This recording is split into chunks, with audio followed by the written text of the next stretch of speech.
Hey everyone, and welcome to this explainer. I am incredibly excited to guide you through the fascinating cognitive mechanics behind how our brains actually pay attention. Today, we're going to break down the real science of focus, learning, and perception. We'll be relying directly on the latest research and some incredible foundational models to figure out what's really happening inside our heads.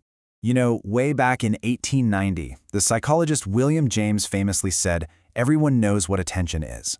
And it sounds so simple, right? I mean, we all feel like we know exactly what it means to pay attention. But as the science reveals, and as you'll see throughout this explainer, it's actually a highly complex, multi-layered toolkit that our brains are deploying every single second of the day. Okay, let's dive right into this. Here is our cognitive map for today.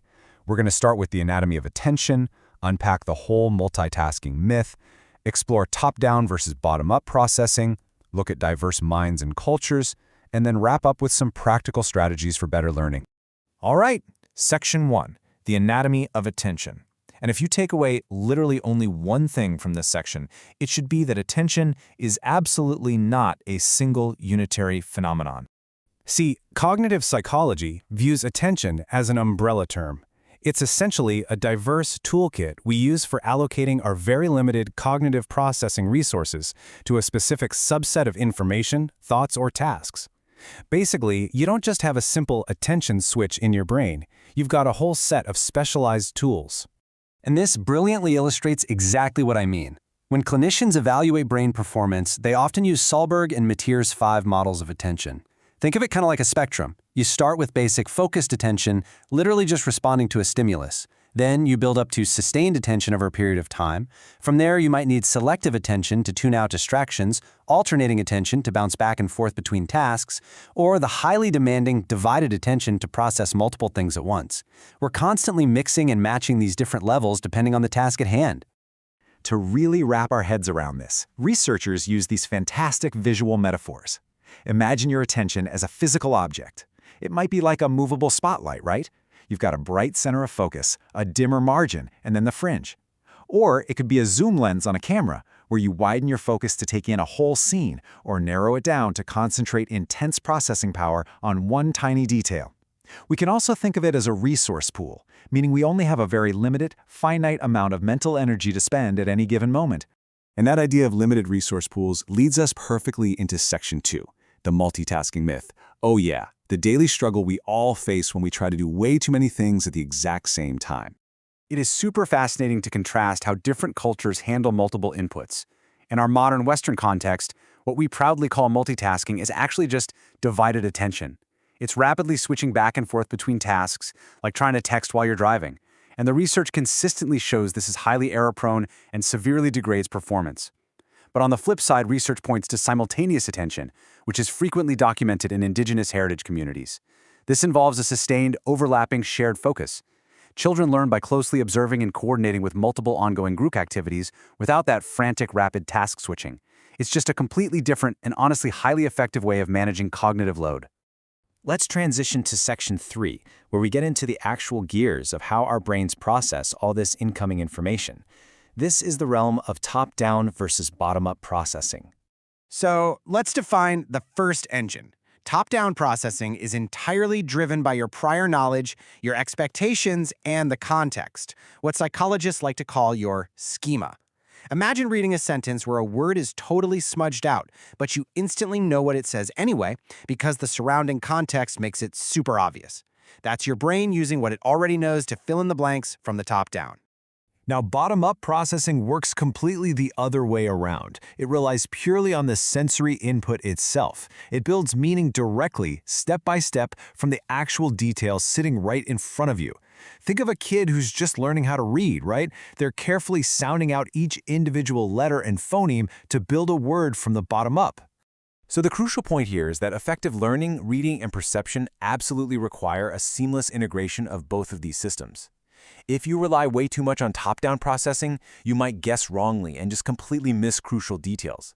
But if you rely entirely on bottom-up, you'll get bogged down in the minutia and miss the big picture.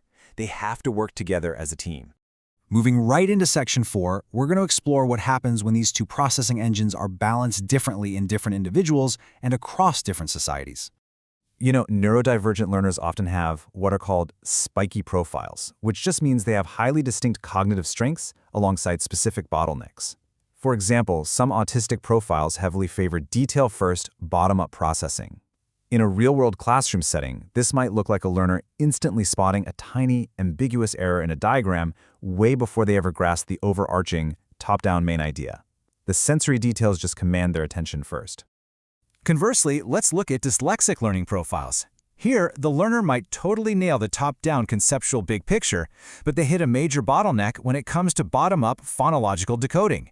The sheer cognitive load of signing out the words exhausts the attentional resources they need for actual reading comprehension.